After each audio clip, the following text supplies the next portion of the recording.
आपके घर में कोई थक रहा हो तो आप में भी दया आनी चाहिए। ऐसा नहीं उनके जिम्मे का काम है भले करे, ऐसा नहीं। जिम्मा क्या होता है? पूरे परिवार मिला के सबकी जिम्मा होता है ना किसी एक की। घर का कोई व्यक्ति काम करके थक रहा हो तो उसमें दया करुणा उभरना चाहिए। आप आराम करिए, फिर रात में करेंगे, सुबह करेंगे, या हम कर देते हैं, आप विश्राम करो। ऐसा प्रेम दिखाओ, परिवार एक सूत्र में बंधा रहेगा। हम किसी की परवाह जो नहीं करते ना तो हमारी भी कोई परवाह करता ही नहीं है। एक कन्हैया दिखाना चाहते हैं कि देखो हमारे सखाओं ने कैसा प्रेम दिखाया। कन्हैया ने कहा, हाँ लाला, तुम्हारे बिना हम कुछ हैं ही कहां, तुम्हारे बल से ही तो हमने सब कुछ किया है।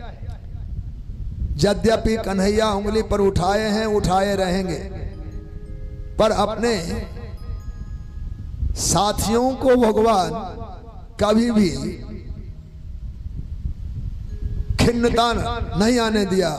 उनके मन में यह न लगे कि कन्हैया अपने बल का प्रदर्शन करता है। सामर्थ्यवान तो हैं पर सहयोग को भी महत्व देते हैं। ये बात भगवान के चरित्र में समझने को मिलता है।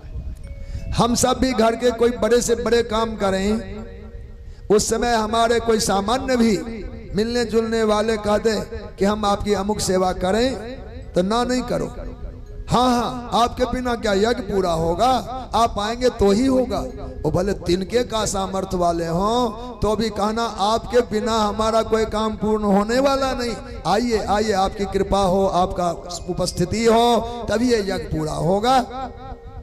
उनका सम्मान करना चाहिए। भले आप अपने अकेली ताकत से कर लें, इसमें कोई आपत्ति नहीं, होता भी है। पर जो भी हमारे सहयोगी बने, अपने बने, उनको हम यह कहकर कि आपके बिना तो यज्ञ पूर्ण ही नहीं होगा, इसलिए आप जरूर कृपा करें, तो उनका मनोबल बढ़ जाता है, अपनापन और मधुर हो जाता है। सब कन्हैया के सहयोग में लुकटी लगा दी। लेकिन जीव इसमें भेद तो है ना, ईश्वर क्या और जीव क्या एक रूपता हो जाए तो जीव इसमें भेद क्या रहेगा? जीव को अपना किया हुआ पचता ही नहीं है, कुछ कर ले तो पचा ही नहीं पाता, कैसे न कैसे उसको उगल देता है। किसी ने देखा तक नहीं, कहां जप किया, कहां तप किया, कहां सेवा की, कहां तीर्थ किया, कहां व्रत किया। और कोई ना पूछे तो बहाना बना बना के बता देंगे, अरे 4 दिन से हम आपको नहीं मिले ना। बिल्कुल नहीं, आप जानते हम कहां चले गए थे। वो क्यों जानने का बेचारा, वो तो अपना घर पर बैठा है। अरे हम हरिद्वार गए थे, हम अयोध्या जी गए थे, वहां ऐसे घूमे। वो ना पूछा तब भी बिना बताए हमसे रहा जाएगा नहीं। जीव अपने आप को छुपा ही नहीं सकता, इसके कोई भी विशेषता होगी तो उगल देता है, बोल ही डालता है। तो जीव पचा नहीं पाता। भगवान की मदद कोई किया है, कोई साधारण बात हो रहे है।